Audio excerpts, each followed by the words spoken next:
Komunitas Sahabat Sehat meluncurkan konsultasi online dengan Dr. Agus Rahmadi, M.Biomed, MA, seorang dokter, pakar herbal, dan pengamat tibbun nabawi yang berpengalaman lebih dari 19 tahun di bidangnya. Kunjungi sekarang juga komunitas sahabatsehat.com. Persembahan Wihil dan klinik sehat untuk sehat Islami dan alami.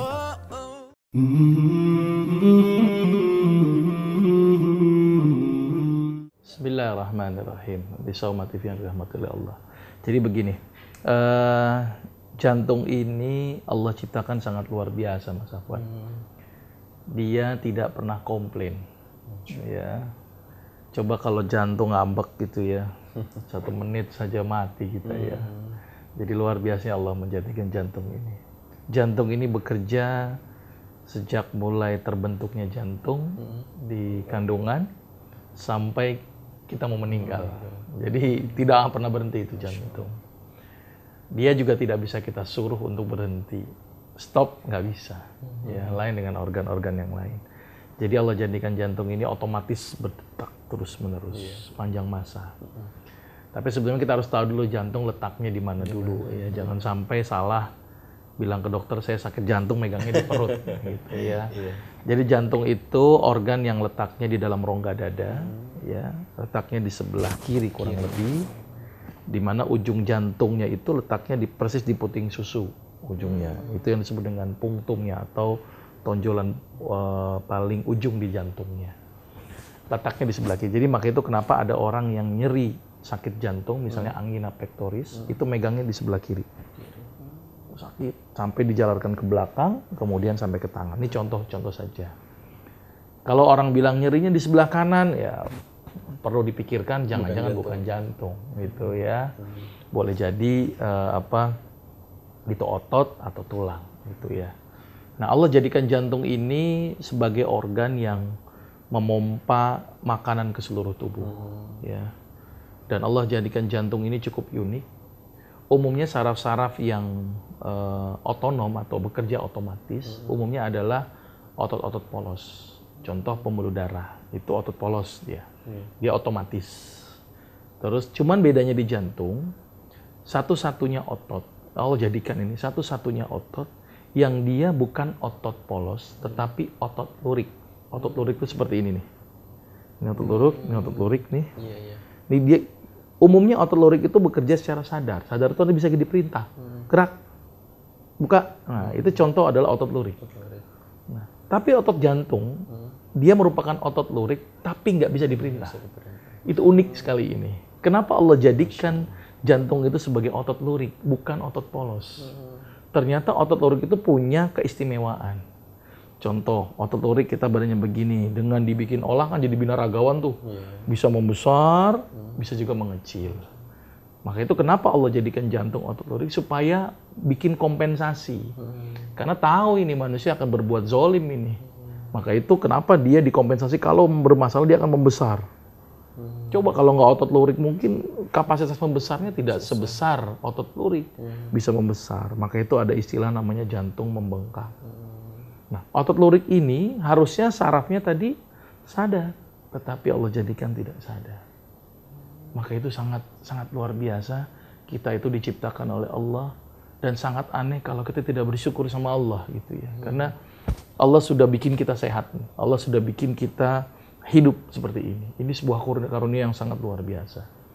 Nah, terus kemudian di dalam jantung itu ada 4 ruangan. Jadi dibagi 4 itu jantung. Gitu ya. Di situ ada yang namanya serambi atau bahasa medisnya atrium. Ada yang namanya ventricle atau bilik, orang awam bilang. Nah, di antara atrium atau serambi dan bilik itu dipecah lagi. Ada namanya atrium kanan, atrium kiri, atau serambi kanan, serambi kiri, ventricle kanan, ventricle kiri, atau bilik kanan, bilik kiri.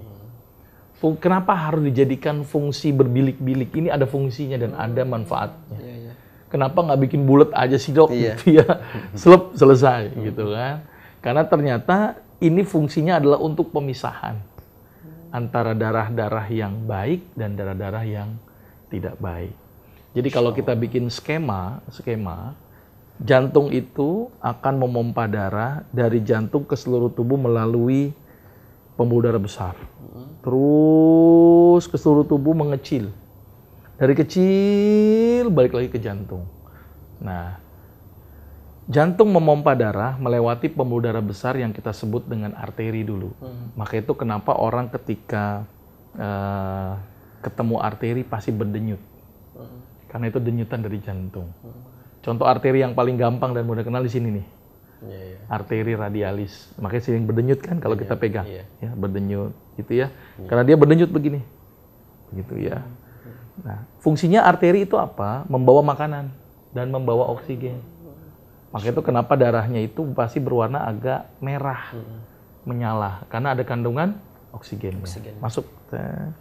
Terus kemudian dari masuk ke sel atau masuk ke organ, masuk ke jaringan, dikasih makan.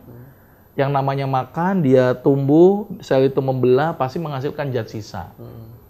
Ya, kita aja makan banyak, pasti ke belakang, gitu ya. Sama dengan itu, menghasilkan hasil metabolisme. Dari oksigen, hasilnya CO2, gitu ya, karbon dioksida. Dari makanan misalnya protein, timbul asam urat dan sebagainya, urium, kreatinin. Terus kemudian dari misalnya vitamin mineral semuanya terserap, nanti mungkin ada zat metabolisme. Orang bilang knalpot lah. Itu kan dari mesin gerak menghasilkan gas. Itu yang disebut dengan radikal bebas dan sebagainya. Terus kemudian dibawalah menuju jantung. Itu membawa darahnya agak berwarna gelap karena ada senyawa karbonnya. Karena karbon dioksida, oksigen. Masuk ke jantung, masuk ke atrium kanan. Atrium kanan dulu, tadi keluar lewat bilik kiri, keluar gitu ya, masuk ke serambi kanan.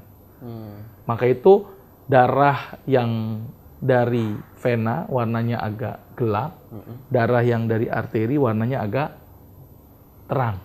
Karena kandungannya. Gitu ya, oksigen terang, CO2 gelap.